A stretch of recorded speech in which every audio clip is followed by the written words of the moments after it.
Merci d'être avec nous sur Al24 News au sommaire de l'actualité de ce mardi 18 février. Nouvelle violation du cessez-le-feu par l'entité sioniste dans la bande de Gaza où le bilan de l'agression génocidaire s'alourdit à 48 291 martyrs et 111 727 blessés depuis le 7 octobre 2023.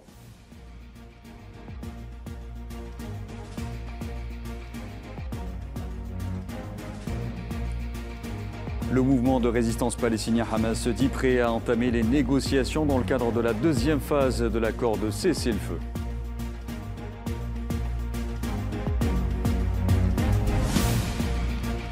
L'Algérie célèbre ce mardi la journée nationale du Shahid, l'occasion pour le président algérien Abdelmadjid Tebboune de souligner la nécessité de s'inspirer de la confiance dans les atouts de l'Algérie et mobiliser ses potentialités pour la hisser au rang de pays émergents. Coopération, le ministre d'État algérien, ministre des Affaires étrangères, de la communauté nationale à l'étranger et des Affaires africaines, Ahmed Attaf, est reçu à Maputo par le président mozambicain Daniel Francisco Chapo. Les deux parties évoquent notamment la promotion de la coopération bilatérale.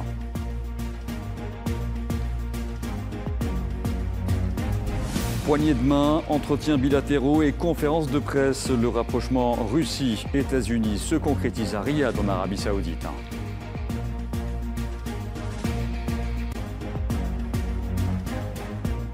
Bonsoir à tous. Le bilan de l'agression génocidaire sioniste contre la bande de Gaza s'est encore alourdi pour passer à 48 291 martyrs et 111 722 blessés depuis le 7 octobre 2023, selon les autorités palestiniennes de la santé. Celles-ci ont indiqué que les corps de 7 martyrs et 13 blessés étaient arrivés dans les hôpitaux de Gaza au cours des dernières 24 heures.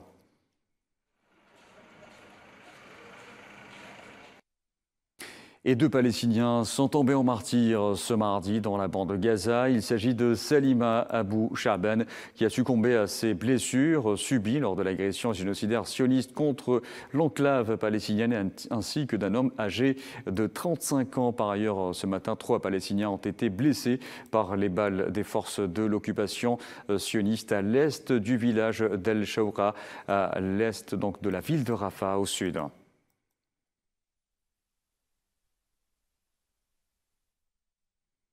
Au volet diplomatique, le Qatar a affirmé ce mardi que l'avenir de la bande de Gaza était une question palestinienne au moment où l'entité sioniste insiste sur la démilitarisation totale de l'enclave palestinienne.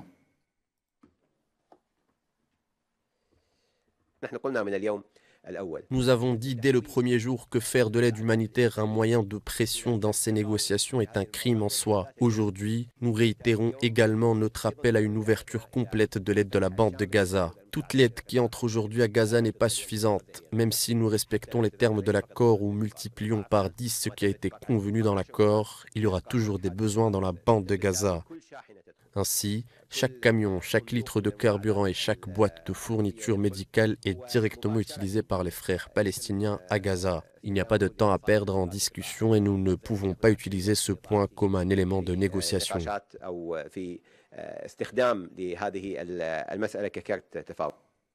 Le Qatar a par ailleurs annoncé que les négociations pour la deuxième phase de l'accord de cessez-le-feu à Gaza n'avaient pas encore officiellement commencé.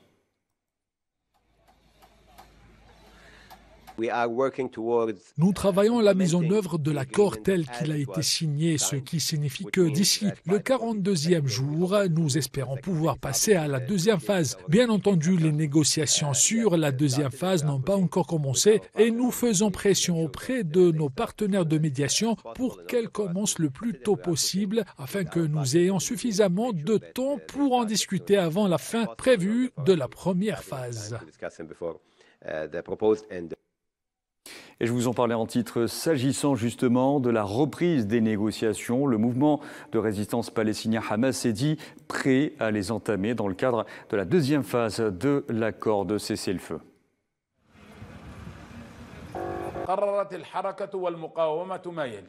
Nous confirmons que le mouvement et la résistance sont prêts à s'engager immédiatement dans des négociations pour la deuxième phase de l'accord de cessez-le-feu, qui est le cessez-le-feu complet, et pour parvenir à un calme durable et au retrait complet des forces d'occupation de la bande de Gaza et pour réaliser la deuxième phase de l'accord sur l'échange d'otages et une seule fois sur l'échange d'otages en une seule fois et nous sommes prêts à nous mettre d'accord sur tout cela en une seule fois.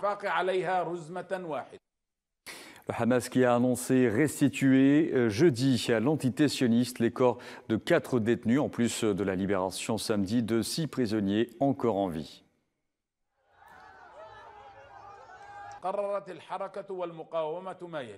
Le mouvement et la résistance ont décidé ce qui suit. Premièrement, remettre les corps des 4 captifs de l'occupation le jeudi 20 février, y compris ceux de la famille Bibas. Pour libérer le samedi 22 février les otages encore en vie de l'occupation qui ont convenu de leur libération dans la première phase, et leur nombre est de 6, y compris les otages Hicham El-Sayed et Avera Mengistu. Et l'Égypte a annoncé ce mardi le report au 4 mars du sommet extraordinaire de la Ligue arabe sur la bande de Gaza qui devait se tenir au Caire la semaine prochaine.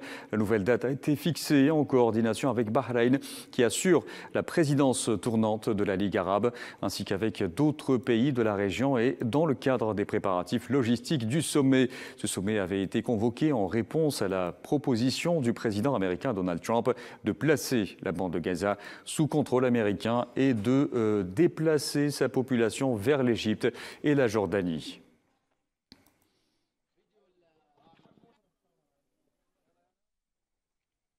Allez, direction le Liban à présent, où les habitants du sud du pays rentrent ce mardi dans leur village dévasté par plus d'1 an d'agression des forces de l'entité sioniste. Après leur retrait, celles-ci ont toutefois maintenu 5 positions frontalières, une décision dénoncée par l'ONU et Beyrouth. Et comme je vous le disais précédemment, l'Algérie célèbre ce mardi la journée nationale du Shahid pour se remémorer les valeurs des sacrifices pour libérer plutôt la patrie du joug colonial. Le président algérien Abdelmadjid Tebboune a adressé à cette occasion un message. En voici le résumé avec Asma Leïd.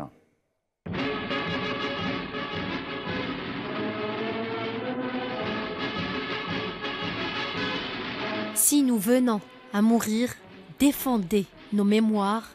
Une citation inoubliable prononcée par Didouche Mourad, figure emblématique de la guerre de libération nationale qui est tombée en martyr un certain 18 février 1955, les armes à la main pour l'Algérie libre et indépendante. Une phrase poignante, remémorée en ce 18 février 2025, journée nationale du Shahid qui commémore les sacrifices de nos martyrs qui ont tracé la voie aux générations suivantes qui garderont de leurs ancêtres une soif de liberté et une fierté.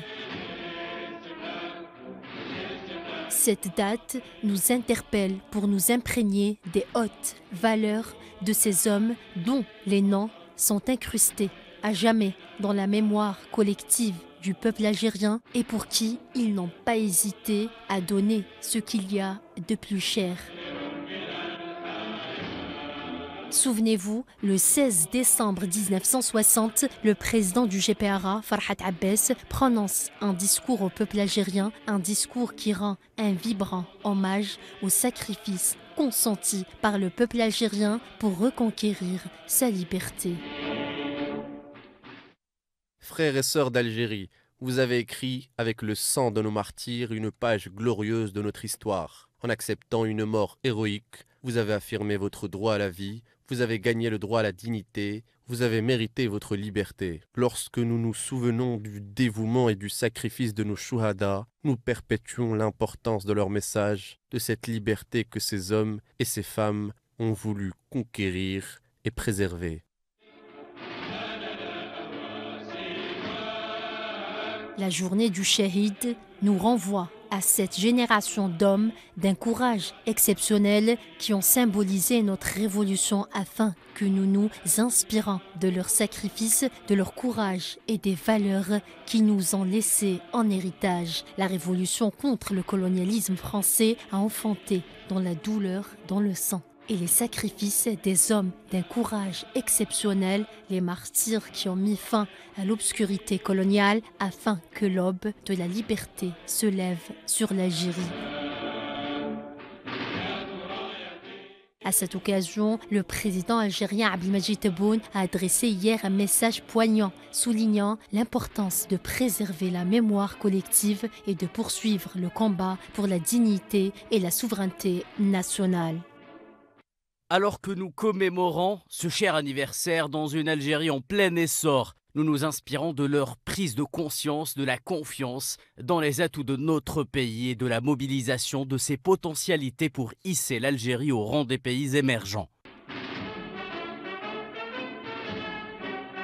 Cette journée est une occasion d'exprimer la reconnaissance pour ceux qui ont lutté et combattu sans relâche pour une Algérie libre. La révolution algérienne est un exemple à suivre dont s'inspirent tous les peuples qui vivent toujours sous le joug du colonialisme. Le sacrifice, la résistance et la détermination ont été les mots d'ordre de ce combat qui a forcé l'admiration du monde entier.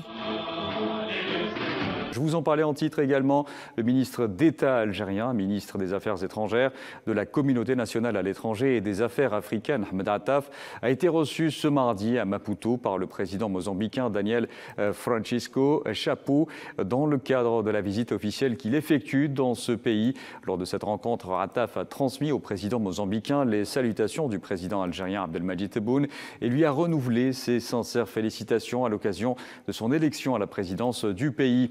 Il lui a aussi fait part de la volonté du président algérien d'œuvrer de concert avec lui pour donner un plus grand élan aux relations entre les deux pays afin de promouvoir la coopération bilatérale à des perspectives plus larges. And I have been sent by the president of my country to Mozambique. J'ai été envoyé par mon président au Mozambique avec 3 objectifs principaux. Le premier était d'exprimer mes sincères remerciements au Mozambique pour son soutien lors des récentes élections de l'Union africaine et d'expliquer au président Daniel Chapo à quel point nous sommes fiers de collaborer avec le Mozambique au sein du Conseil de sécurité de l'ONU. Cette coopération nous permet d'atteindre un haut niveau de compétences au service de l'Union africaine et des questions africaines. Je lui ai également fait part de notre grande appréciation pour l'évolution positive de nos relations bilatérales dans tous les domaines prioritaires que nous définissons ensemble. Ahmed Attaf a tenu également ce mardi à Maputo une séance de travail avec son homologue mozambicaine, Maria Manuela dos Santos Lucas. Les entretiens ont porté sur les perspectives de la 6e session de la commission gouvernementale mixte et les perspectives d'une exploitation optimale de cette échéance bilatérale. À cette occasion, les 2 ministres ont échangé les vues et les analyses sur l'évolution de la situation dans nombre de foyers de conflits dans le continent africain. Noter également qu'au terme de cette visite officielle, le ministre Ahmed Attaf a rendu une visite de courtoisie à l'ancien président mozambicain et président d'honneur de l'Association internationale des Amis de la Révolution algérienne, Joaquim Alberto Chissano.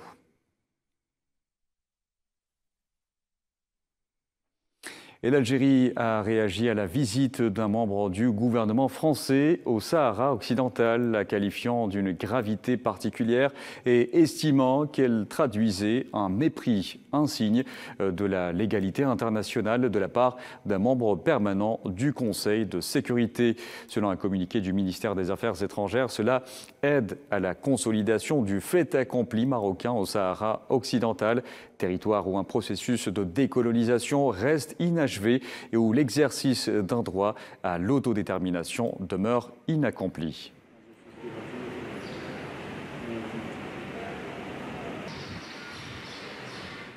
Et l'Algérie se dirige droit vers une économie fondée sur les technologies modernes, en plaçant l'innovation et le numérique au cœur de son développement.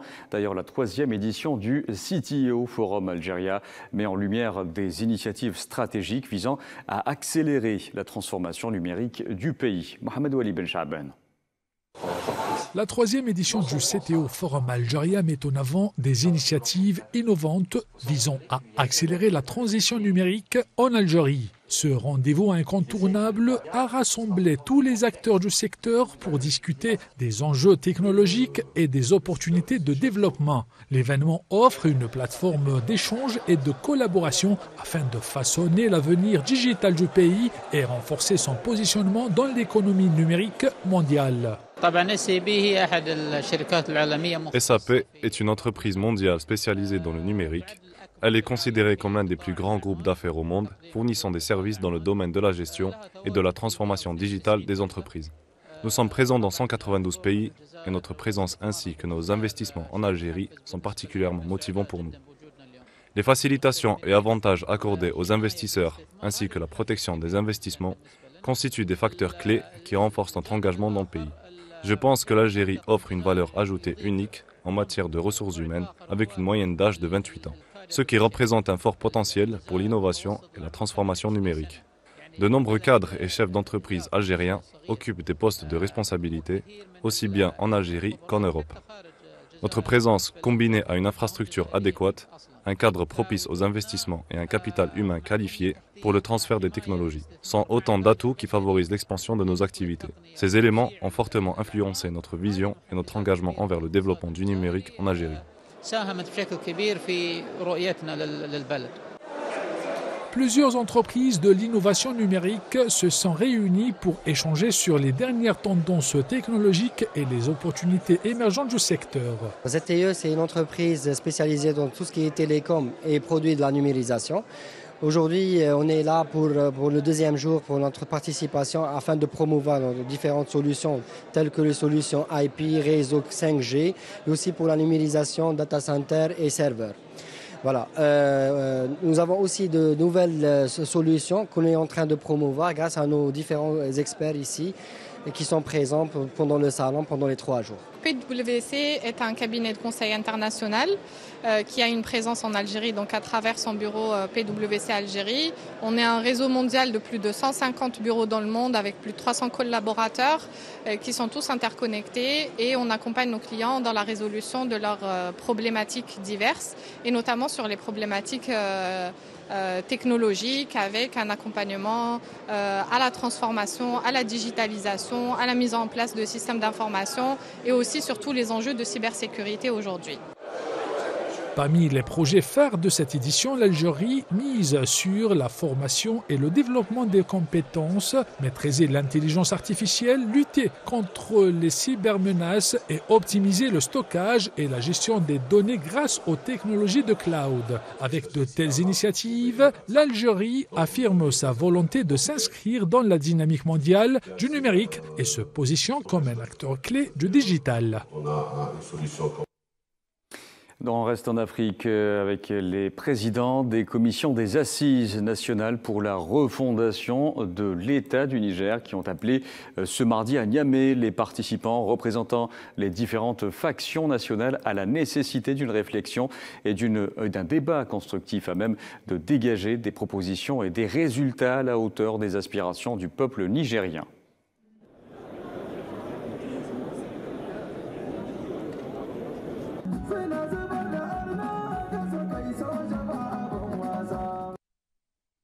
Je vous en parlais en titre, poignée de main, entretiens bilatéraux et conférences de presse. Le rapprochement Russie-États-Unis se concrétise à Riyad, en Arabie Saoudite. Le ministre russe des Affaires étrangères, Sergueï Lavrov, et le secrétaire d'État américain, Marco Rubio, se sont penchés sur la réinitialisation de leurs relations fracturées. Les premières discussions de ce type depuis le conflit russo-ukrainien, dont le règlement a longtemps été évoqué. Hossein Jouadi. Après plusieurs années de froid politique entre les États-Unis et la Russie, marquée par la guerre en Ukraine, de hauts responsables américains et russes, menés par Marco Rubio et Sergueï Lavrov, ont entamé ce mardi à Riyad une réunion visant à relancer la relation tendue entre les deux pays et préparer un possible prochain sommet entre Donald Trump et Vladimir Poutine.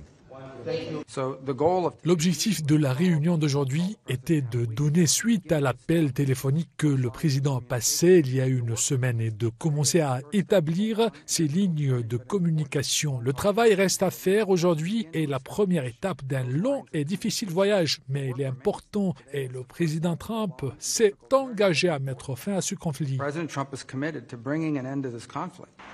Cette réunion, une première de cette envergure depuis le début du conflit en Ukraine, inquiète Kiev et les capitales européennes qui craignent qu'un rapprochement entre Washington et Moscou et la mise en place d'un accord sur le conflit actuel ne se fasse sans eux. Mais d'autres partis ont également imposé des sanctions à la Russie. L'Union européenne va devoir se joindre à la table des négociations à un moment donné car elle a également imposé des sanctions. Lundi, le président français a convié à la hâte, à Paris, des dirigeants de pays clés européens pour tenter d'afficher une posture commune sur la sécurité européenne et sortir du rôle de simple spectateur. Le président ukrainien a lui déclaré que l'Ukraine ne reconnaîtrait aucun accord conclu sans elle. La rencontre entre les États-Unis et la Russie marque un rebondissement spectaculaire des relations entre les deux pays que l'Europe redoute. Le président américain avait semé le désarroi en Europe en parlant la semaine dernière à son homologue russe. En effet, les deux hommes ont convenu d'immédiatement entamer les négociations pour mettre fin à la guerre en Ukraine et à envisager une rencontre au sommet également en Arabie Saoudite qui, selon Donald Trump, pourrait se dérouler très prochainement. À noter que le ministre russe des Affaires étrangères, Sergueï Lavrov, a affirmé avoir observé un vif intérêt pour la levée des obstacles économiques lors de sa rencontre à Riyad avec le secrétaire d'État américain Marco Rubio, une référence aux sanctions visant Moscou.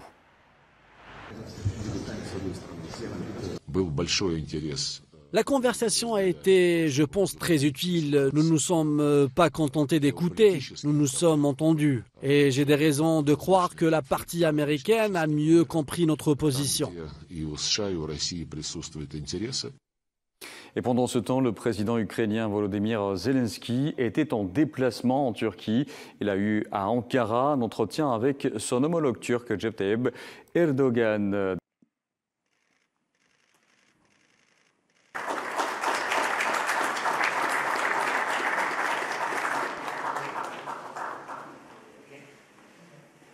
Et dans l'actualité également, l'Allemagne s'apprête à vivre des élections législatives qui pourraient s'avérer cruciales. Un Allemand sur 5 serait prêt à voter pour l'extrême droite selon les derniers sondages. Retour sur le nouveau champ politique allemand avec Safwan Ben Sabri. L'Allemagne s'apprête à se rendre aux urnes pour élire une nouvelle assemblée au Bundestag. Un rendez-vous électoral qui s'avère particulier, différent des précédents de par l'enjeu qui le caractérise. L'Allemagne se retrouve à la croisée des chemins, dans une situation économique sensible et une scène politique où l'extrême droite n'est plus marginale. Les élections législatives anticipées auront lieu le 23 février, à quelques jours du scrutin. Impossible d'en prévoir l'issue, mais une chose est sûre, le futur gouvernement allemand sera difficile à composer. Plusieurs forces politiques sont en présence en vue de la bataille électorale qui s'annonce rude. À droite, le parti d'Union chrétienne démocrate a défrayé la chronique en janvier, en faisant alliance avec l'extrême droite pour voter une loi anti-immigration. Le parti a été accusé d'avoir franchi le Rubicon par le reste de la classe politique allemande, dont Angela Merkel, qui reproche au CDU d'avoir rompu le cordon sanitaire, une première en Allemagne depuis 1945. L'Allemagne ne renoue pas encore avec ses vieux démons, mais elle ouvre la voie aux prémices d'une normalisation de l'extrême droite, alors que le pays est longtemps resté hermétique. Les Rouges, ou Parti social-démocrate d'Olaf Scholz, est lui le plus ancien parti d'Allemagne. Fondé en 1860, il reste proche des mouvements syndicaux et aux principes de justice sociale. Le parti connaît cependant une perte de vitesse alors qu'un vent de droite souffle sur l'Europe. Trublion de ces élections connaît une véritable montée en puissance depuis sa fondation en 2014. Le parti d'extrême droite ne cesse d'engranger les soutiens. Selon les derniers sondages, l'AfD serait crédité de 20% des voix, soit un Allemand sur 5. Le 23 février pourrait être la date d'une reconfiguration du paysage politique allemand, à l'heure où l'Occident remet en cause ses courants politiques traditionnels. Et on arrive à la fin de ce journal. Merci à vous de l'avoir suivi. Vous pouvez revoir ce programme sur le site d'Al24 News ou à travers nos différentes plateformes en scannant le QR code qui s'affiche en bas de votre écran. Excellente soirée à tous.